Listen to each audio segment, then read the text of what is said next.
donc balaa ñuy ñëw ci question spécifique yi mu rafraîchir mémoire bi rek pour que ñi seetaan mën a comprendre un peu l'origine par exemple du contentieux fan la juddoo.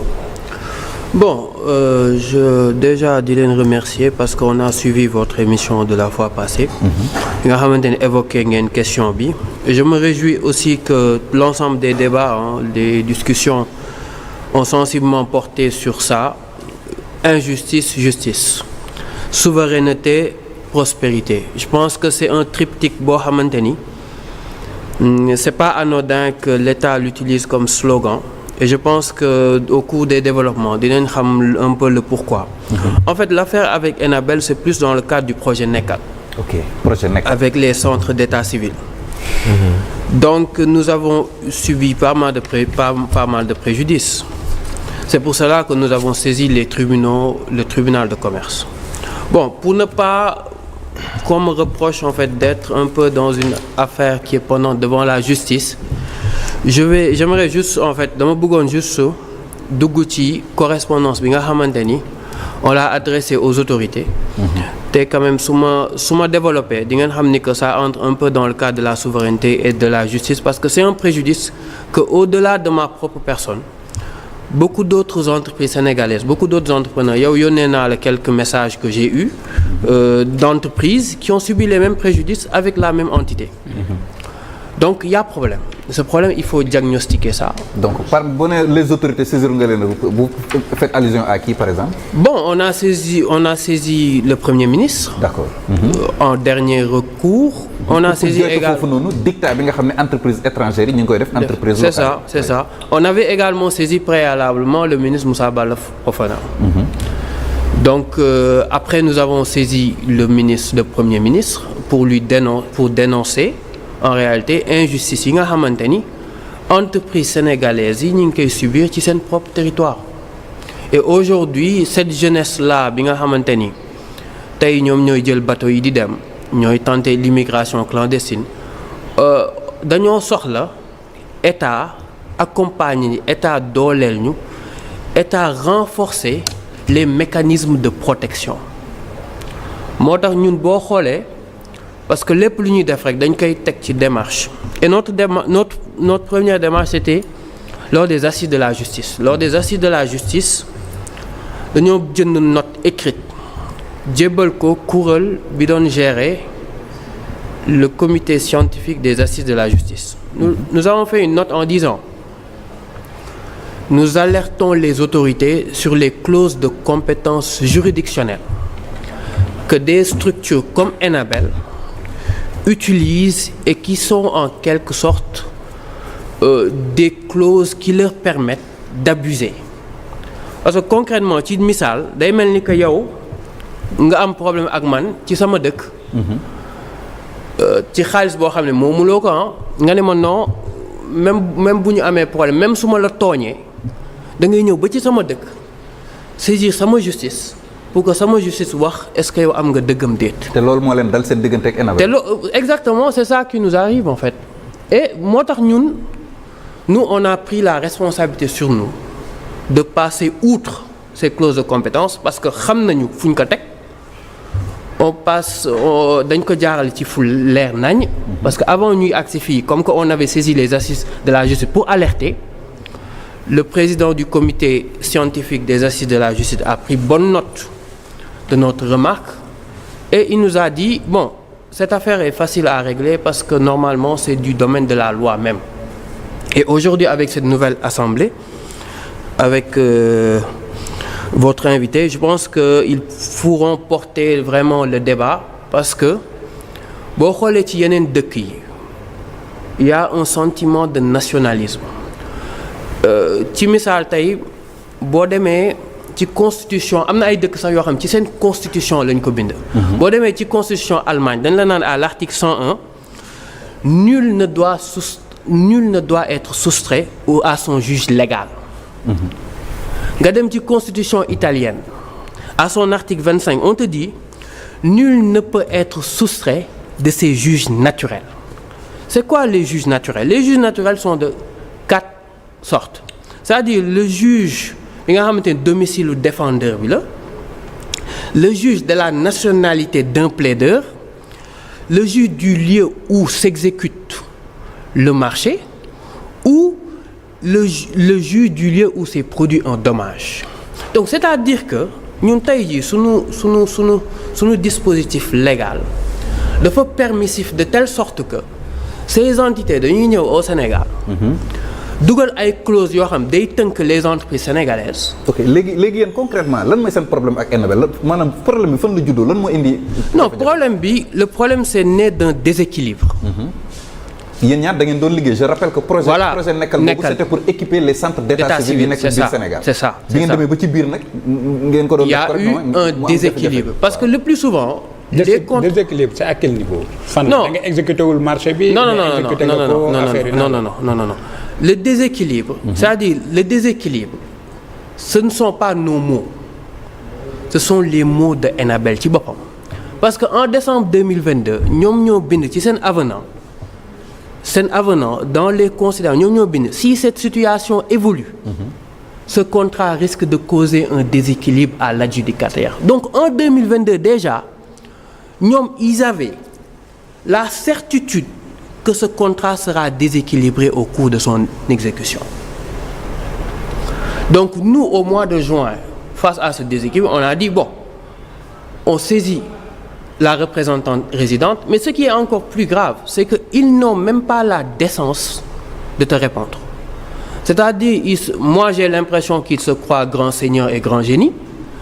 Quand une entreprise sénégalaise leur envoie une correspondance ils ne prennent même pas la peine d'accuser réception, encore moins de dire bon nous accusons voilà nous allons prendre en charge tel ou tel état de fait parce que dans la correspondance à la représentante résidente de Enabel j'ai dit à la représentante nous avons été victimes d'injures de propos irrespectueux donc la moindre des choses s'ils étaient aussi responsables qu'ils le prétendent c'est non seulement de répondre mais aussi de prendre des mesures correctives mais ils ne l'ont pas fait donc c'est cette attitude irrévérencieuse qui nous a poussé nous à saisir les tribunaux. D'accord. Voilà en termes plus clairs.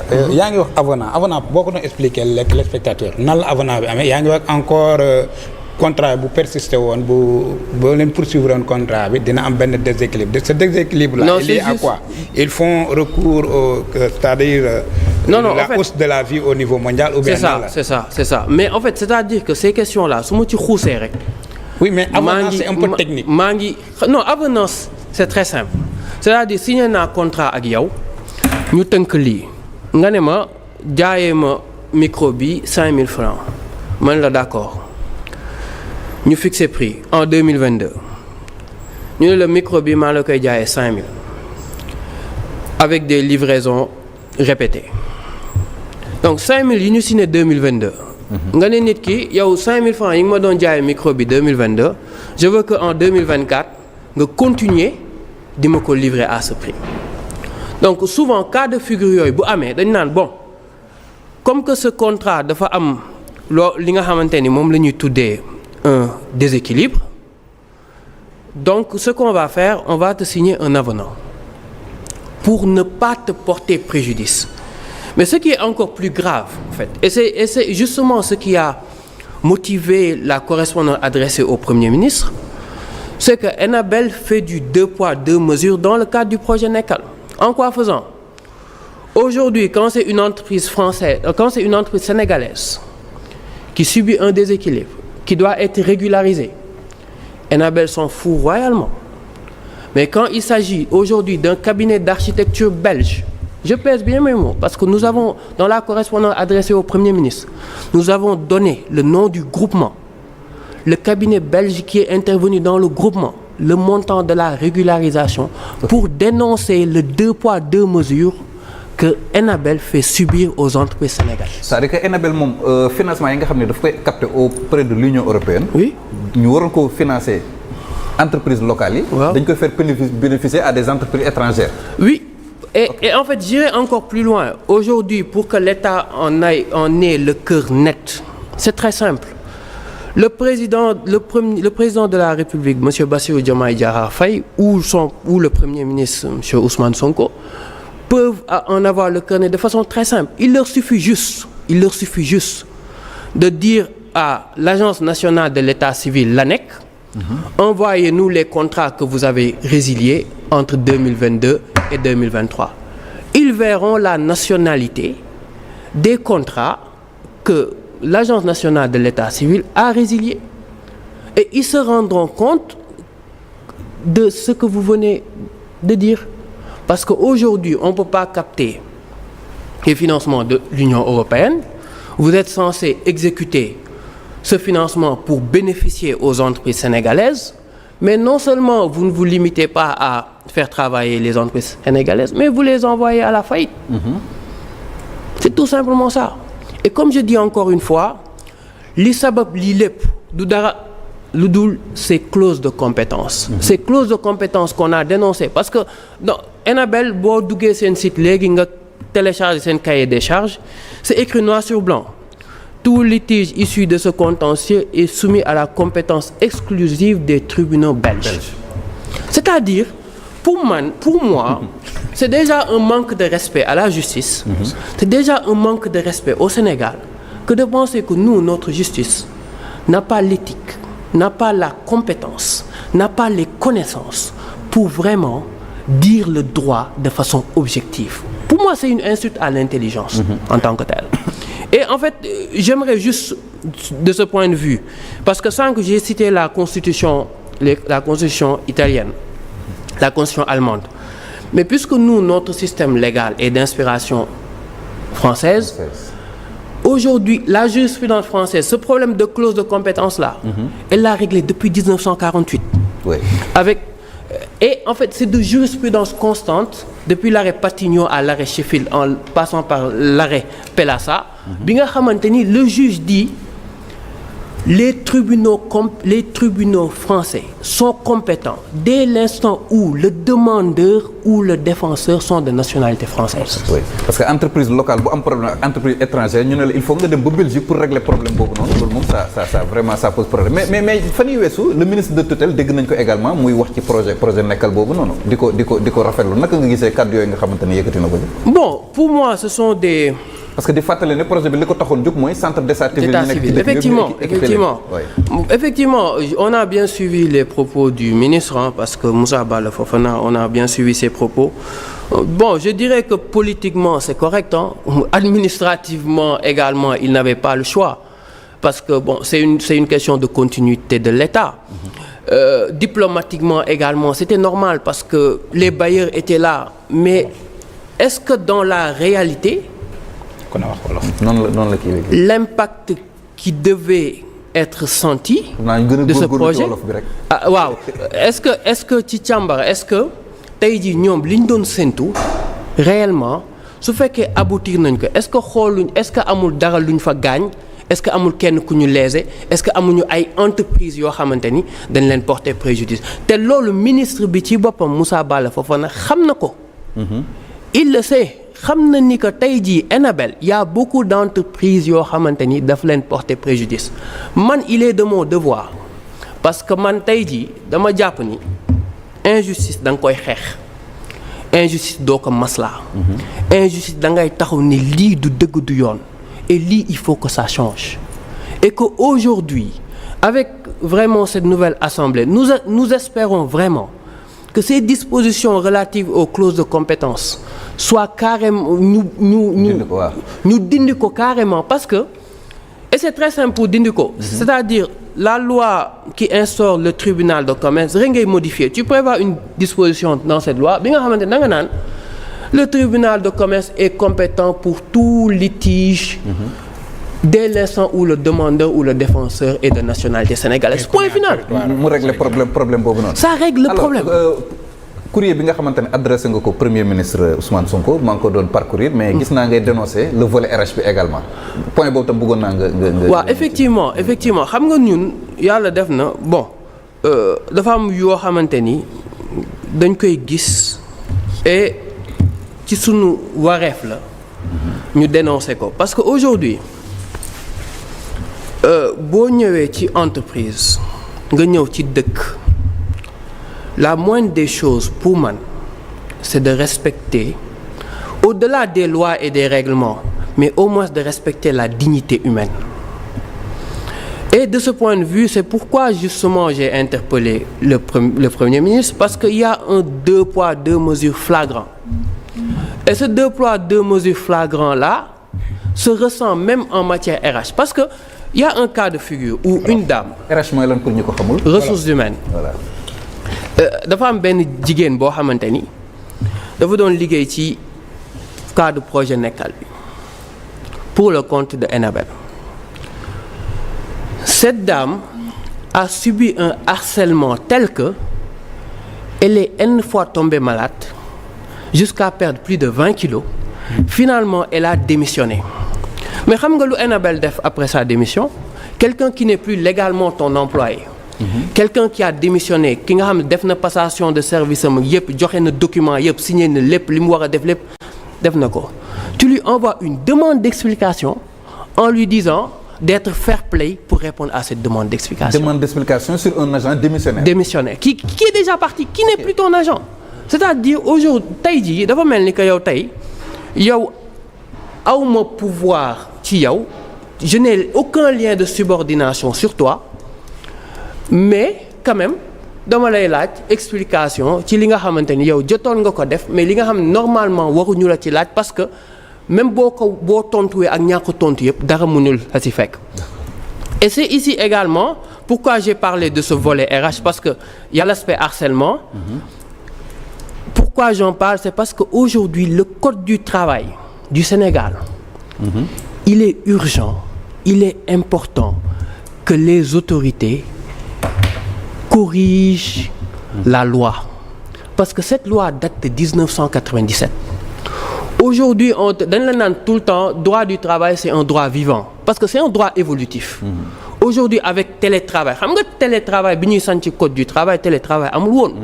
Donc il est urgent vraiment que les autorités non seulement modifient le code du travail, mais également insèrent des dispositions qui vont sanctionner ces cas de harcèlement.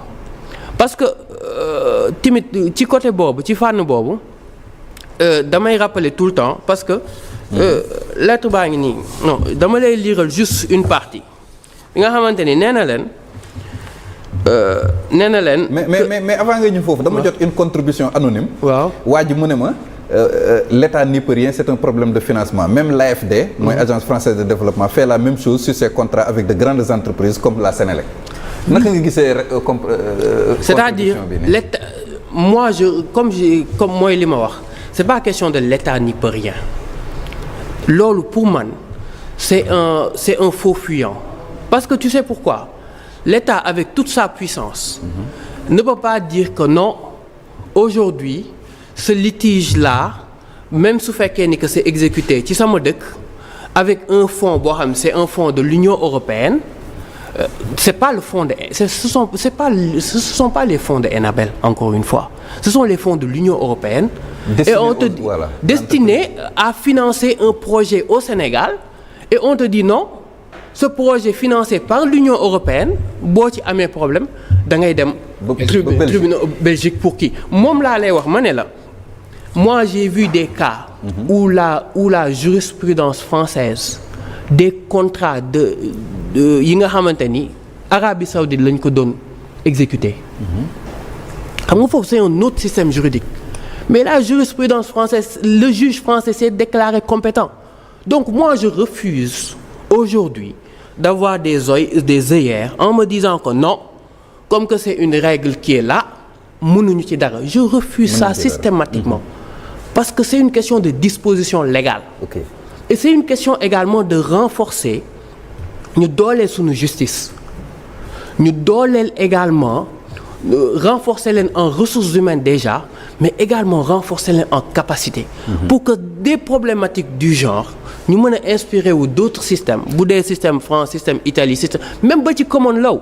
oui protéger également les entreprises locales par rapport au dictat des entreprises étrangères loolu de tout le temps sénégalais ñi ngi koy joytu bu baax a baax en tout cas comme une correspondance en bonne et due forme a été adressée au premier ministre il ne manquera certainement pas jël motuwaay yi nga xamante ni moom moo ci kii pour protéger les entreprises locales mais aussi yombalal leen yoon boo xam ne bu ñu amee problème entreprise locale ak entreprise étrangère bu ñu amee des problèmes ñu ne la non foog nga dem ba Belgique wala dëkk boobu na entreprise ba mu am nationalité nga soog fa régler problème bi également. dama lay jox benn exemple dama def exercice bi ma ne naa xool jurisprudence Belgique comment ça fonctionne.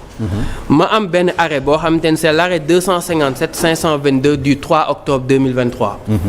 gis nga arrêt bi c'est une entreprise congolaise moo xamante ni moom moo saisir le Conseil d'État de Belgique.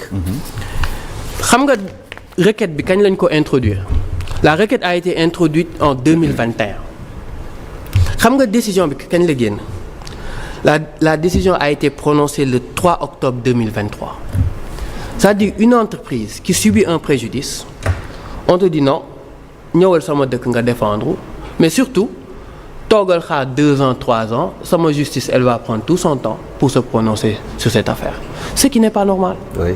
Ce qui n'est pas normal. La justice est une vieille dame qui marche lentement, hein. Son temps n'est pas celui des autres hommes. Bon, son temps n'est pas celui des autres hommes. C'est malheureusement également. En fait, il faudrait vraiment aller dans le sens moo tax assises yi gis naa bu baax conclusion yi. Et gëm naa ni que instant bi bu état bi defee li mu war a def. Je pense que c'est les dispositions légales dont je parle là, dès qu'on les introduit, les entreprises sénégalaises se sentiront mieux protégées. Nous, en tout cas, moi, en ce qui me concerne, je me suis associé avec d'autres gens. Nous avons déjà monté un collectif et nous allons faire une action collective. C'est le collectif des victimes des entreprises étrangères, ouais? Non, en fait, aujourd'hui, il y a une partie qui concerne Enabel, dans ce cadre du projet NECAL. D'accord. Et j'invite tous ceux qui ont subi un préjudice, même bu tollee ci tarfatul ay ni qu'on saisisse la justice sénégalaise. Parce que entreprise étrangère da ngay jot ak ñoom ñu ne la fu la neex demal ci yoon justice du mujj fenn. C'est ça. donc ñoom fan la ñu toog ba ne la demal ci justice du mujj fenn. C'est ça le problème. C'est ça le problème. Et au nom de quoi les entreprises sénégalaises peuvent être de bonne foi, liggéey de bonne foi, faire un travail de bonne foi. Mais que les entreprises, que les structures ou entités étrangères qui se croient grands seigneurs, grands génies, peuvent se permettre de fouler aux pieds tout ce qui est règle de droit, tout ce qui est respect, tout ce qui est éthique. Ba pare dara du leen si fekk. Mais au nom de quoi? beneen problème bi mooy mën ngeen dem ngeen am procès nga gagné ko ci yoon mais pour l'exécution de la décision de justice. Non, l'exécution ça ne posera pas problème. Au Sénégal, l'exécution d'une décision de justice ne posera pas problème. D'accord. En tout cas, Salif, essayé nga entrer en contact avec la partie adverse. waaw ñoom waa Enabel lan moo nekkoon seen tontu. bon ñoom dañu ma ne woon ne duñu wax ci dossier bi ndaxte c'est pendant devant la justice quoi. Il préfère bàyyi ba l'affaire soit vidée. Voilà mais nag dossier bi renvoyé nañ ko 4 fois. Ok. Depuis yàgg na ñëw na ñeenti yoon devant le tribunal de commerce hors classe de Dakar. tey démb la waroon a doon tey normalement la waroon a dem beneen audience tey également dañ ko renvoyé le 19. Ok. Voilà. Donc on attend la prochaine audience pour ñu mën a xam procédure affaire